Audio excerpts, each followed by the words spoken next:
देखिए आज के क्लासेस में हम बात करने वाले हैं पोस्ट डेटेड वाउचर की कि पोस्ट डेटेड वाउचर होता क्या है। इसका यूज़ तभी हम करते हैं जब मामला चेक से संबंधित हो। किससे संबंधित हो? चेक से संबंधित। अभी क्या होता है, हम किसी को पेमेंट करते हैं तो उसकी एंट्री हम पेमेंट वाउचर में कर देते हैं। अगर कैश के माध्यम से पेमेंट कर रहे हैं तो उसकी एंट्री पेमेंट वाउचर में कर देते हैं, और अगर आप कैश रिसीव कर रहे हैं तो उसकी एंट्री आप रिसीप्ट वाउचर में कर दे रहे हैं।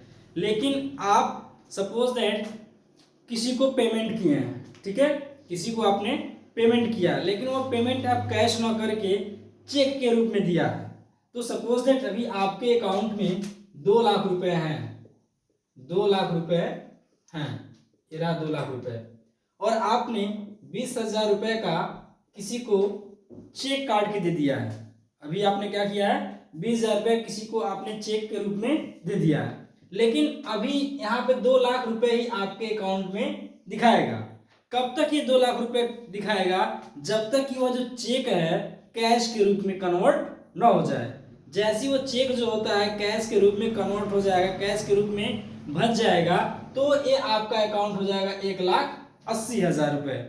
ओके, या फिर आप कहीं से चेक रिसीव कर रहे हैं, आपके अकाउंट में है 2 लाख रुपए है और आपको 50,000 रुपये का कहीं से चेक मिल रहा है, तो अभी तो ये चेक मिल रहा है तो अभी तो ये 2 ही लाख रुपए ना शो करेगा, क्योंकि अभी चेक जो है कैश के रूप में कन्वर्ट नहीं हुआ है। लेकिन जैसे ही चेक कैश के रूप में कन्वर्ट हो जाएगा, ये हो जाएगा 2,20,000 रुपये। तो कहने का मतलब ये होता है कि जब चेक के माध्यम से हम कोई भी ट्रांजेक्शन करते हैं तो जब तक वह कैश के रूप में कन्वर्ट हो नहीं जाता तब तक उसकी एंट्री करने के लिए हम यूज करते हैं पोस्ट डेटेड वाउचर का। कौन से वाउचर का? पोस्ट डेटेड वाउचर का। ओके, बहुत सिंपल है, देखने में थोड़ा सा टेढ़ा भी लगता है ये पोस्ट डेटेड वाउचर, कि जब भी कंपनी किसी को चेक के माध्यम से कैश पेमेंट करती है या चेक के माध्यम से कुछ रिसीप्ट करती है, तो चेक वाली जो एंट्री होती है उसको करने के लिए यूज करते हैं हम लोग पोस्ट डेटेड वाउचर का। जैसे इसमें 2 तरह के डेट की एंट्री होती है। एक वह डेट होता है जिस डेट को आप चेक ले रहे हैं या फिर दे रहे हैं। दूसरा डेट वह होता है कि जब वह चेक जो होता है बैंक में कैश के रूप में कन्वर्ट हो जाता है। तो ये 2 डेट की एंट्री होती है, एक जब चेक मिलता है तब, और एक वह जब चेक को हम लोग भेजा देते हैं तब। ओके, यहाँ पे देखिए जैसे एग्जाम्पल है, company received commission ₹10,000 from SBI in form of cheque, यानी कंपनी को 10,000 रुपए का SBI बैंक के माध्यम से चेक के रूप में कमीशन प्राप्त हुआ। तो यहाँ पे कमीशन जो प्राप्त हो रहा 10,000 रुपए वो नगद नहीं है, किस फॉर्म में है? चेक फॉर्म में। किस फॉर्म में है? चेक के फॉर्म में है। तो इसकी एंट्री हम कैसे करेंगे? इसकी एंट्री करने के लिए सबसे पहले आप प्रेस करेंगे, सबसे पहले आप कंपनी बनाएंगे। क्या करेंगे? कंपनी बनाएंगे। कंपनी बनाने के बाद ये जो आपका पोस्ट डेटेड वाउचर होता है ऑलरेडी नहीं दिया होता है, इसे हमें कंपनी फीचर में जाके एक्टिवेट कराना होता है। तो एक्टिवेट कैसे कराते हैं? एक्टिवेट कराने के लिए आप डेट ऑफ पहली शो करता है आपके स्क्रीन पर, वहां पे प्रेस कर देंगे F11 बटन। F11 शॉर्टकट की होता है कंपनी फीचर का। फिर प्रेस कर देंगे F11 बटन, ये शॉर्टकट होता है अकाउंटिंग फीचर का। जैसे ही आप F11 बटन प्रेस करेंगे आपके सामने एक बड़ा सा स्क्रीन आएगा, उसमें बहुत सारे ऑप्शन शो करेंगे। उसमें से आपको फोकस करना है use reversing optional and general voucher.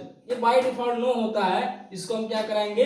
Yes कराएंगे। यस कराने के बाद आप लेजर बनाएंगे। आपको क्या मिल रहा है? कमीशन। क्या मिल रहा है? तो नेम में कमीशन किस फॉर्म में है? चेक के फॉर्म में। हमने चेक शॉर्ट में यहाँ पे दर्शा दिया कि हमें जो कमीशन मिला वो चेक के फॉर्म में मिल रहा है। अंडर में क्या हो जाएगा? Indirect income. क्यों इनकम होगा? क्योंकि यहाँ पे क्या हो रहा है? कंपनी रिसीव कर रही है। क्या कर रही है? रिसीव कर रही है। अगर कंपनी पेमेंट करती तो यहाँ पे एक्सपेंस हो जाता, लेकिन यहाँ पे रिसीव हो रहा तो क्या हो जाएगा? इनकम हो जाएगा।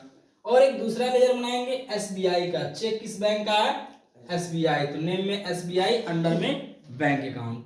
अब हम करेंगे वाउचर एंट्री। वाउचर एंट्री करने के लिए स्क्रीन पर गेटवे ऑफ टैली शो कर रहा होगा, उसमें आपको मिलेगा अकाउंटिंग वाउचर। क्या मिलेगा? Accounting voucher. अकाउंटिंग वाउचर को एंटर करेंगे।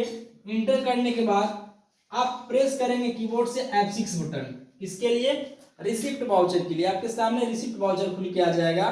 तो हमें एंट्री रिसिप्ट वाउचर में नहीं करनी है, हमें एंट्री कहाँ करनी है, पोस्ट डेटेड वाउचर में। तो पोस्ट डेटेड वाउचर को लाने के लिए प्रेस करेंगे कीबोर्ड से Ctrl+T बटन, तो आपके सामने पोस्ट डेटेड वाउचर यहाँ पे ऐसे आ जाएगा, पोस्ट डेटेड वाउचर। ठीक है, ये आपका शो करेगा रिसिप्ट में ही। ठीक, और डेट को आप चेंज करना चाहते हैं तो प्रेस करेंगे कीबोर्ड से F2 बटन। क्या प्रेस करेंगे, F2 बटन जैसे ही प्रेस करेंगे यहाँ पे डेट चेंज हो जाएगा, आएगा कोई ना कोई डेट, आप उसको चेंज कर सकते हैं। यहाँ रिसिप्ट में ही पोस्ट डेटेड वाउचर शो होता है। तो CR में चूंकि हम पढ़े हैं रूल्स ऑफ अकाउंट में, सभी आय व लाभ क्या होते हैं, क्रेडिट होते हैं। All income and profit should be credit, सभी आय और लाभ क्या होने चाहिए, क्रेडिट होने चाहिए। तो यहाँ पे कमीशन क्या है, आपका इनकम है, तो ये क्या हमने कर दिया, क्रेडिट। CR में कमीशन चेक हमने दर्शा दिया, कितना मिल रहा है, 10,000 रुपये। अभी ये 10,000 रुपये हमारे पास नहीं है, ये कहाँ है, अगर हमें कैश मिलता तो DR में कैश हो जाता, लेकिन कैश नहीं है। यहाँ पे पार्टी कौन है, SBI। कौन पार्टी है, SBI। तो DR में SBI 10,000 रुपये एक्सेप्ट करा देंगे। और अगर आपको देखना है तो gateway of tally, display, exception report और पोस्ट डेटेड वाउचर को जाके इंटर कर देंगे तो खुल के आ जाएगा। तो सपोज दैट कि आज आपको चेक मिला, 2 दिन बाद, 4 दिन बाद, 5 दिन बाद, 10 दिन बाद, जब भी आपके पास टाइम हुआ आप बैंक में गए और वो चेक क्या हो गया, कैश के रूप में हो गया। किसके रूप में हो गया, कैश। आप पैसे मिल गए बैंक से, तब ऐसे नहीं छोड़ेंगे इसको, फिर यहाँ से आप इसको ओपन करेंगे। ओपन करने के बाद Ctrl+T दबाएंगे तो पोस्ट डेटेड वाउचर हट जाएगा। F2 दबा के आप डेट चेंज कर सकते हैं। CR में तब कमीशन हो जाएगा, यहाँ चेक जो है हटा देंगे, अल्टर जाके लेजर ऐसा कर देंगे। और DR में क्या हो जाएगा, कैश हो जाएगा। क्या हो जाएगा, कैश। अब जाके यहाँ से देखेंगे तो नहीं दिखाएगा। अब जो ये अमाउंट है 10,000 रुपये आपके कंपनी की मेन इनकम में जाके ऐड हो जाएगा, लेकिन इसके पहले ऐड नहीं होगा। जब तक वो चेक के रूप में रहता है तब तक आपके कंपनी का जो अकाउंट होता है ना उसमें प्लस होता है ना तो माइनस होता है, लेकिन जैसे यह कैश के रूप में कन्वर्ट हो जाएगा फिर यहाँ पे प्लस और माइनस हो जाएगा। आई बात, इस तरह से हम लोग टैली में पोस्ट डेटेड वाउचर की एंट्री करते हैं।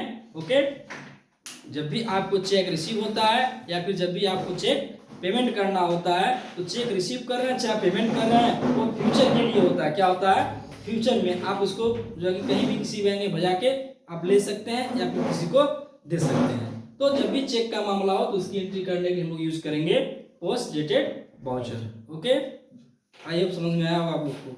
ठीक है, तो थैंक यू सो मच।